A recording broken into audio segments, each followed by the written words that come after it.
जी dear students, अस्सलाम वालेकुम। मैं डॉक्टर आया शरीफ आपसे मुखातिब हूँ और आज हमने जो ऑपरेशन थिएटर टेक्नीशियंस की जो पार्ट 1 है, यानी फर्स्ट पार्ट माइक्रो बायोलॉजी है।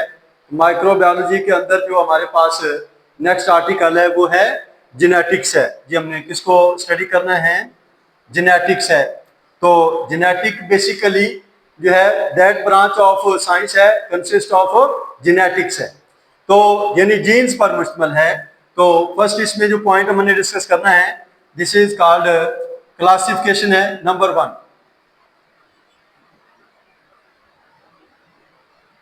यानी क्लासिफिकेशन ऑफ माइक्रो ऑर्गेनिज्म। यानी हमने माइक्रो ऑर्गेनिज्म को क्लासिफाई करना है किसकी बुनियाद पे? यानी microorganism are classified on the base of, यानी किसकी बुनियाद पे क्लासिफाई करना है? Base of genetic information. किसकी बुनियाद पे? जेनेटिक इंफॉर्मेशन की बुनियाद पे हमने इसको क्लासिफाई करना है। और अब जेनेटिक इंफॉर्मेशन जो है इसको आपने किस सूरत में, किस टेक्नोलॉजी की सूरत में, किस टेक्निक की सूरत में एक्सप्लेन करेंगे? तो वो हमारे पास है मॉलिक्यूलर टेक्निक्स है। जी, मॉलिक्यूलर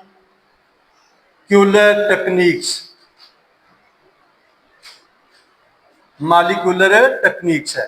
तो अब मॉलिक्यूलर टेक्निक्स के अंदर व्हाट वी यूज्ड, यानी मॉलिक्यूलर टेक्निक्स के अंदर हम किस चीज को इस्तेमाल करेंगे? तो here is a molecular level हमारे पास है डीएनए सीक्वेंस है। हमारे पास क्या चीज है? DNA sequence. ठीक होगी बात। और डीएनए सीक्वेंस से मुराद क्या होता है कि डीएनए के जो धागे होते हैं, ठीक है, उसमें न्यूक्लियोटाइड का एक खास ऑर्डर के साथ अटैच होना सीक्वेंस कहलाता है, यानी the attachment of nucleotide orderly. ठीक है, क्या हम इसको लिखेंगे कि ऑर्डरली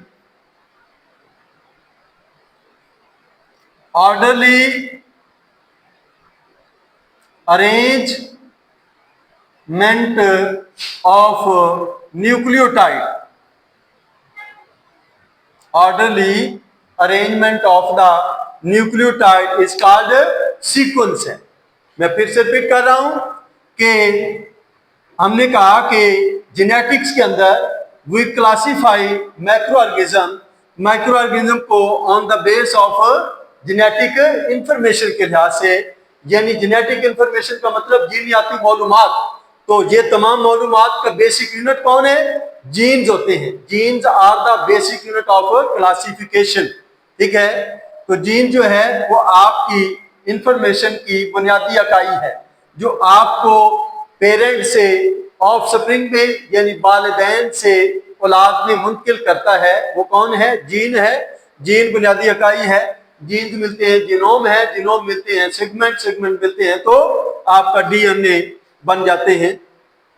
तो फिर से रिपीट कर रहा हूं कि मॉलिक्यूलर टेक्निक्स इस्तेमाल की, और वो मॉलिक्यूलर टेक्निक्स के अंदर मॉलिक्यूलर लेवल डीएनए सीक्वेंस को इस्तेमाल किया गया। किसको इस्तेमाल किया गया?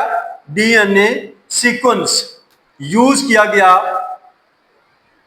यूज टू, किस लिए? Use to understand the relationship, यानी कौन सी रिलेशनशिप? Genetic relationship. कौन सी रिलेशनशिप हमारे पास है? Genetic relationship.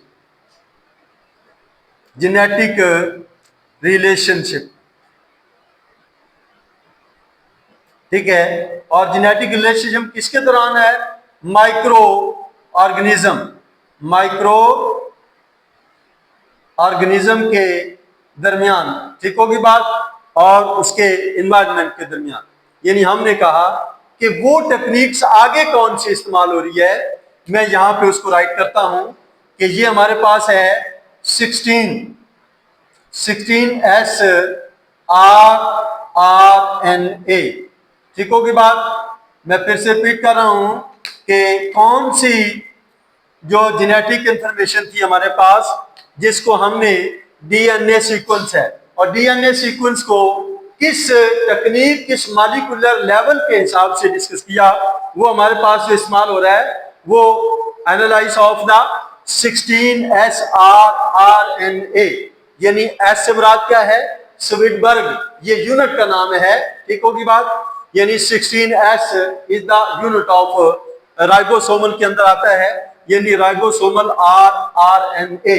छोटे आर से मुराद क्या है, राइबोसोमल, ठीक है, और आर से मुराद राइबो ऑक्सी न्यूक्लिक एसिड, ठीक होगी बात। यानी न्यूक्लिक एसिड की टाइप है आरएनए, तो न्यूक्लिक एसिड आगे दो टाइप्स के हैं, वन इज डीएनए यानी डीऑक्सी राइबो न्यूक्लिक एसिड है, और दूसरा राइबो न्यूक्लिक एसिड है, यानी ribosomal ribo nucleic acid. RNA से क्या बनता है, राइबोसोमल आरएनए, हम दूसरे लफ्जों में शॉर्ट फॉर्म में कहते हैं राइबोसोमल आरएनए है। और ये किसके तौर पे इस्तेमाल होता है, एनालाइज करने के लिए, किसको, जेनेटिक रिलेशनशिप और जेनेटिक इंफॉर्मेशन को एनालाइज करने के लिए इस्तेमाल होता है, ठीक होगी बात। और ये आपको ये मुहैया करता है किसका, बेस सीक्वेंस ऑफ द, यानी बेस सीक्वेंस, कौन सा सीक्वेंस है जी, क्लासिफिकेशन किसकी, बैक्टीरियल क्लासिफिकेशन, यानी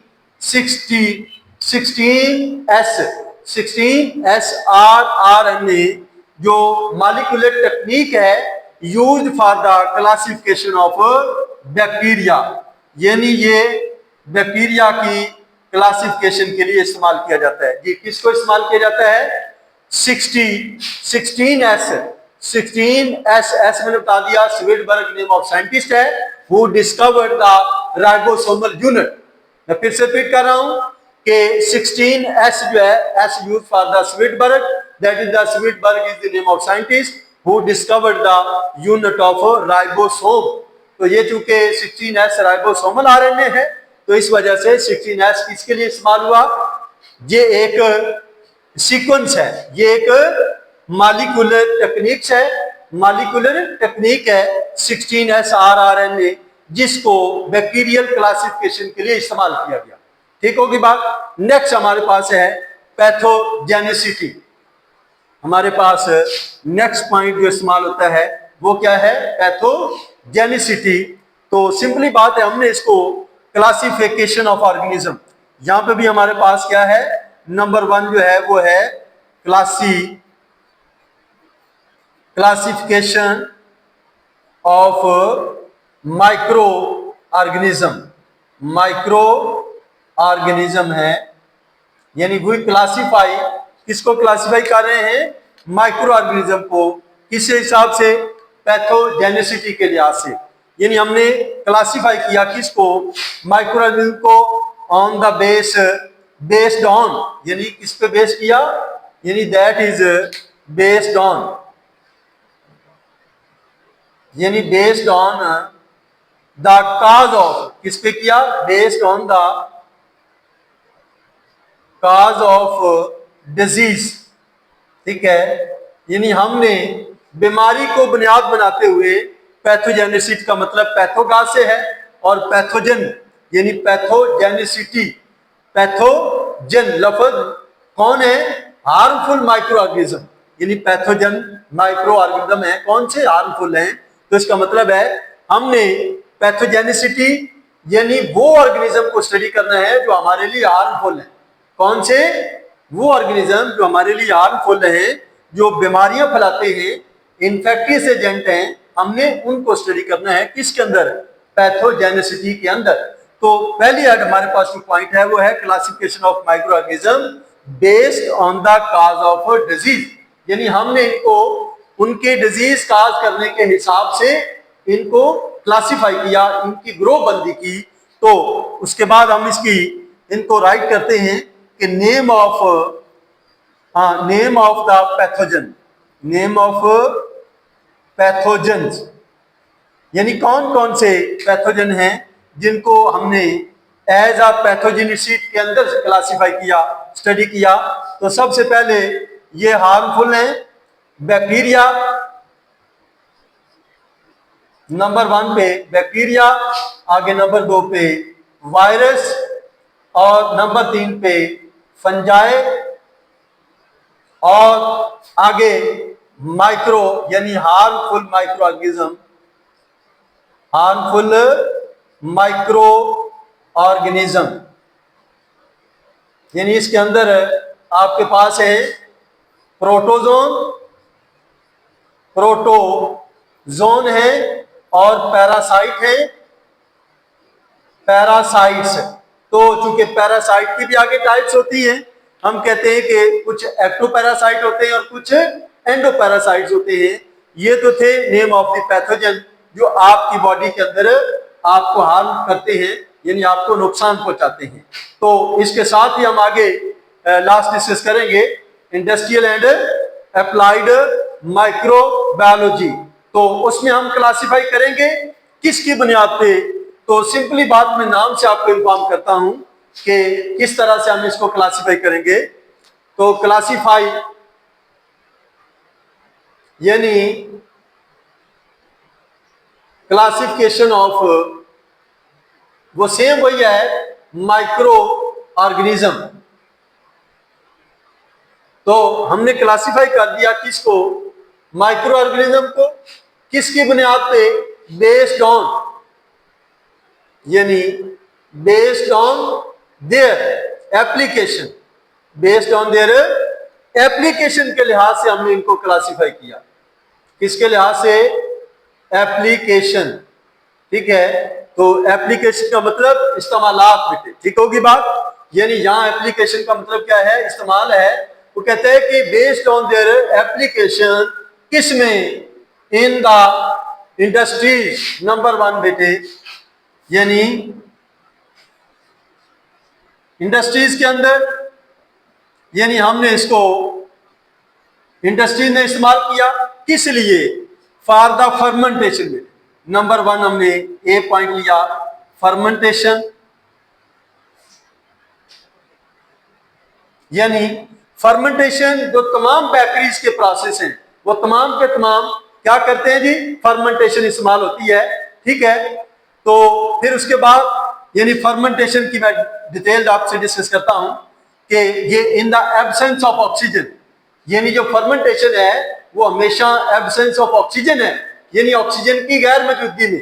ठीक होगी बात। इसका मतलब है इनमें CO2 एक्सेस है और अल्कोहल भी बनता है, अल्कोहल मीन शराब, यानी तमाम बेकरी की वो चीजें हैं जिनमें शराब का खमीर होता है। ये बात ध्यान में रख लें कि बेकरीज तमाम जो हैं वो एब्सेंस ऑफ ऑक्सीजन,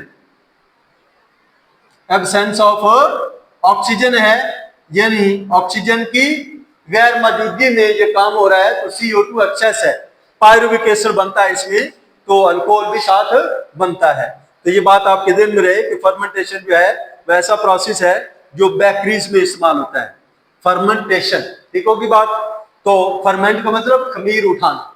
तो बेकरी की तमाम चीजें जो मैंने आपको इन्फॉर्म किया, बताया। तो पहला मैंने यूज बताया कि इंडस्ट्रीज के अंदर यूज होता है किस तरह से, fermentation, A point. Number 2 B point हमारे पास है बायोटेक्नोलॉजी, बायोटेक्नोलॉजी। ठीक होगी बात। यानी simply we can say that biotechno mean technique, logy mean study, यानी हमने वो ब्रांच ऑफ बायोलॉजी है, ब्रांच ऑफ साइंस है, in which we apply different techniques by using the micro organism, by using the organism, यानी organism को इस्तेमाल करके किसके लिए, for the welfare of mankind. Biotechnology जो है क्या है, ये बेसिकली यूज ऑफ, ये क्या चीज है जी, हाँ, यूज ऑफ ऑर्गेनिज्म।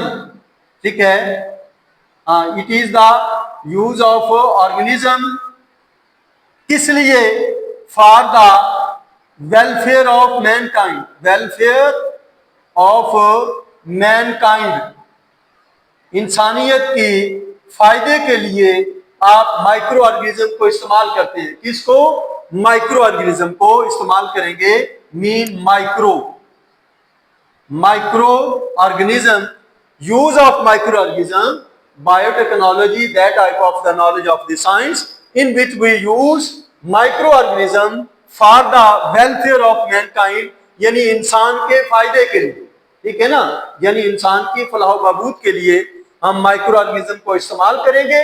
फिर क्या करेंगे, हम इनसे मुख्तलिफ मेडिसिन बनाएंगे। यानी मिसाल के तौर पे फॉर एग्जांपल इंसुलिन, इंसुलिन जो है लॉट ऑफ इंसुलिन के साथ साथ जो है वो यानी वो यूज द बैक्टीरिया, यानी बैक्टीरिया को इस्तेमाल करके हम क्या कर रहे हैं, बाय यूज ऑफ बैक्टीरिया, यानी बैक्टीरिया को यूज करते हैं, यानी bacteria use for preparation of insulin, यानी इंसुलिन प्रिपेयर करने के लिए हम बैक्टीरिया को यूज करते हैं, इंसुलिन, ठीक होगी बात। और इंसुलिन किसको दी जाती है, ये मेडिसिन है, और शुगर के मरीजों को यानी डायबिटिक जो पेशेंट्स होते हैं उनको इंसुलिन जो है वो दी जाती है ताकि उनके ग्लूकोज लेवल को रोका जा सके, ठीक होगी बात। यानी मतलब क्या हुआ, ग्लूकोज से आपको, यानी ग्लूकोज क्या है, बेसिकली कार्बोहाइड्रेट्स है, तो कार्बोहाइड्रेट्स जो है वो बेसिकली सैकरॉन से है, ठीक होगी बात। सैकरॉन का मतलब होता है शुगर, ठीक होगी बात, यानी ग्रीक वर्ड से है कार्बोहाइड्रेट्स, उसका बेसिक यूनिट कौन है, आपका ग्लूकोज है, ठीक है। What is the basic unit of the carbohydrates, वो क्या है, ग्लूकोज है, तो ग्लूकोज आपकी शुगर है, ठीक होगी बात।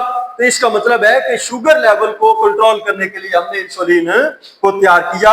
इंसुलिन के साथ साथ वैक्सीन जो होती है, ठीक होगी बात, हाँ, वैक्सीन को भी माइक्रो ऑर्गेनिज्म से, बेसिकली यहाँ पे एक पॉइंट में डिस्कस करता चलूं कि जब बात वैक्सीन की आ जाए तो उसी जर्म जो बीमारी के हैं, जो डिजीज के हैं, उसी को ही डीएक्टिव कर दिया जाता है, ठीक होगी बात। यानी वैक्सीन जो है उसी बीमारी के बेसिक जरासीम ही होते हैं, लेकिन उनको डीएक्टिव कर दिया जाता है और तंदुरुस्त इंसान को इसलिए लगाते हैं कि जी आने वाले वक्त में उसको, उसके खिलाफ इम्यून सिस्टम एक्टिव हो जाएगा और जैसे ही वो जरासीम आएंगे उसकी बॉडी में तो वो उसको आगे डिफेंड करेंगे, उस जरासीम को इनगल्फ करेंगे, किल कर देंगे, मार देंगे। सो दे हैव देयर मोटिव्स, ठीक है। वैक्सीन बनाने वालों का ये मोटिव्स है कि वैक्सीन जो है वो इसलिए तैयार की जाती है ताकि आने वाले वक्तों से मोहलक बीमारियों से, फैटल डिजीज से रोका जा सके। किससे रोका जा सके,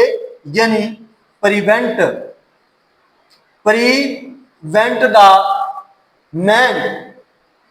man or other living from fatal disease,